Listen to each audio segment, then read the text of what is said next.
Hey guys, it's Ben the Coin Geek at Old Pueblo Coin, and today I have an open box video for you that is from PCGS, and it has some world coins to it. And I don't mean to be rude to my Canadian friends to the north, but we're going to look at this coin, maybe not quite as long as we look at some. This 1967 commemorative $20 gold piece from Canada. And this is the Canadian Centennial piece, 68 deep cameo.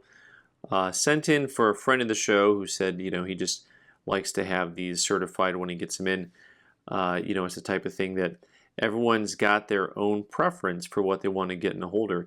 And there are lots of people who, any coin that they get in that they're planning on keeping, they get in a holder just because, you're planning on keeping it, so that has some value to them. Next up, a rarely seen Chinese Panda series. This is actually not from the Panda series. This was in a 2-coin set, and I don't think they list them under Pandas. It was because it was from a completely different set. Really a beautiful looking coin.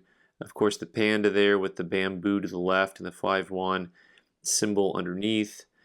And this is just a neat piece. Of course, then on the back, you're going to have the temple in the center.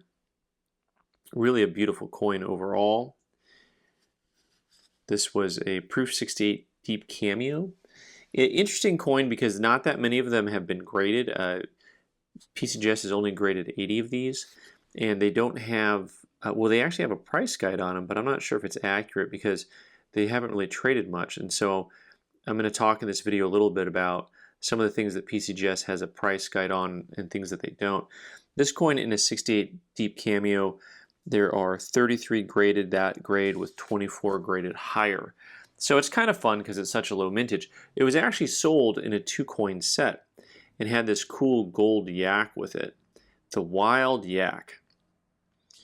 And really a pretty coin. And of course the reverse of this coin is the same as on that 5-1 silver coin,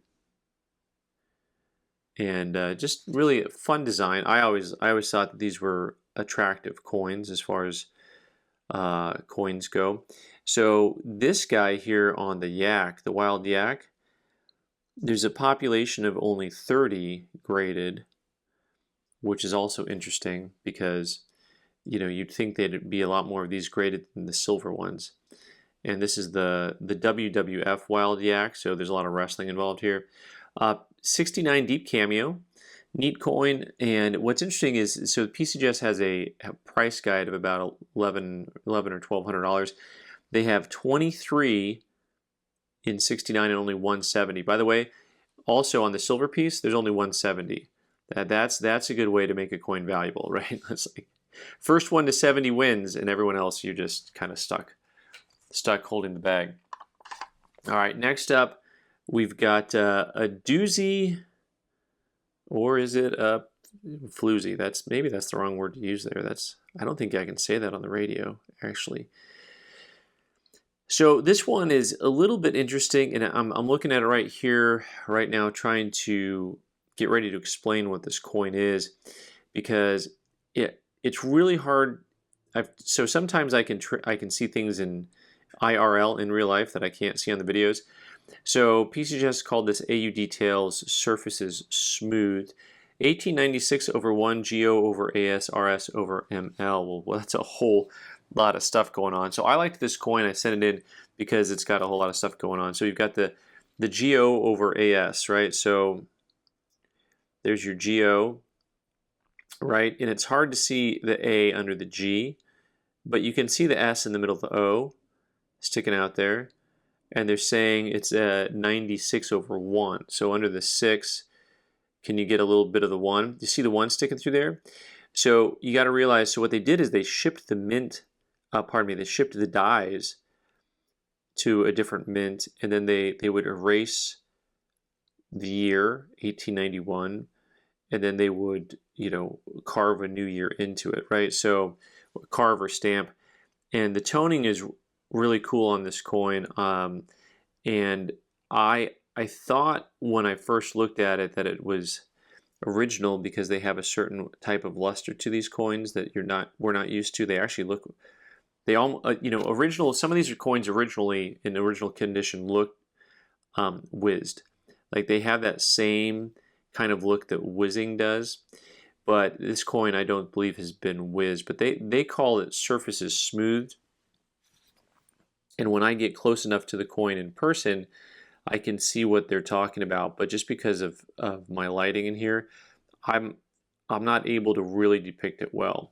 Because the coin has a nice look to it, has a nice tone to it, but overall, it kind of got beat up a little bit. But it's an attractive coin, and we'll see. We'll probably end up putting that one on eBay and just let it ride, and y'all can determine what you think it's worth. Up next is the coin that some of you Libertad collectors will know is the king, so to speak, of Libertads. Maybe it's not the king, maybe it's the queen, maybe it's maybe it's just the Joker. I don't know. Beautiful 1 ounce coin with an angel on it, 1998. They only made 67,000 of these, so very low mintage. I mean, it's interesting because, we have some silver eagles that have mintages, some proofs that have mintages that are really low, but we don't really have any unks with mintages that are like this, that are super low mintages, and really a nice, pleasing coin all around on this guy. Always one of my favorite symbols, and for any country is, the eagle and snake on the cactus. Just beautifully done, well executed, and nice coin. This one they called an MS68. Intriguingly enough, because there's not a high pop on these at PCGS.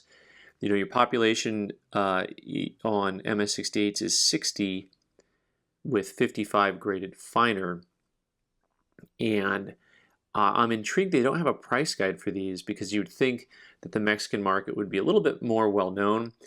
Raw coins seem to be trading at $500 to $600. And in MS68s, it's kind of like you price it how you'd like, but it seems like they trade in that $700 to $800 range, something like that. So last but not least, we have another, right? What when one is good, two is better. Take one for the road, so to speak here. And once again, just a lovely coin. There's actually just a touch of toning on this guy.